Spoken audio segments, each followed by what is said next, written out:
les États-Unis allongent leur liste de mesures à l'encontre de la Russie. Ce jeudi 15 mars, le département du Trésor américain a fait part de sanctions en réponse à l'ingérence de Moscou dans l'élection présidentielle américaine de 2016 et à plusieurs cyberattaques attribuées à des groupes de hackers russes. Parmi elles, le virus NotPetya, qualifié il y a un mois par la Maison-Blanche de cyberattaque la plus destructrice et la plus coûteuse de l'histoire. Au total, 19 individus et 5 entités sont visés par ces sanctions. En font partie le FSB, service de renseignement intérieur, le GRU, service secret de l'armée russe, mais aussi l'Internet Research Agency, accusé d'avoir favorisé la propagation de fausses informations destinées à influer sur l'élection, rapporte USA Today.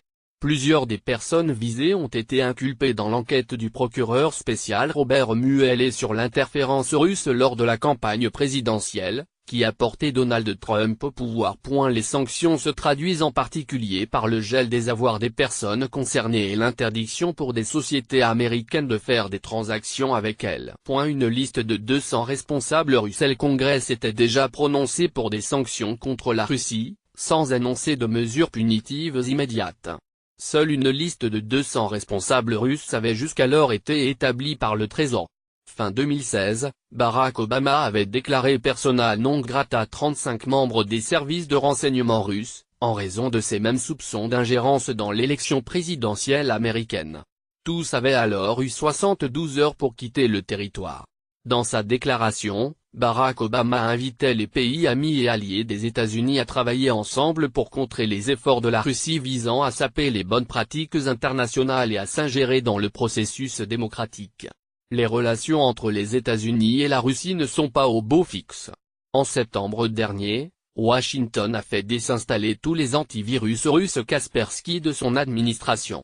Le gouvernement américain s'était alors dit préoccupé par les liens entretenus entre certains responsables de Kaspersky et les services de renseignement et autres agences gouvernementales russes. Mi-février, la justice américaine a inculqué 13 Russes et 3 entités russes pour ingérence dans les élections et le processus politique américain, selon un communiqué du procureur spécial chargé de ce dossier, Robert Mueller. Tous les inculpés étaient accusés de complot en vue de tromper les États-Unis, 5 d'entre eux étant plus particulièrement soupçonnés de vol aggravé d'identité. Ce 15 mars, les États-Unis se sont enfin joints à la France et l'Allemagne pour condamner la tentative d'empoisonnement de l'ex-espion russe Sergueï Skripal, intervenue le 4 mars.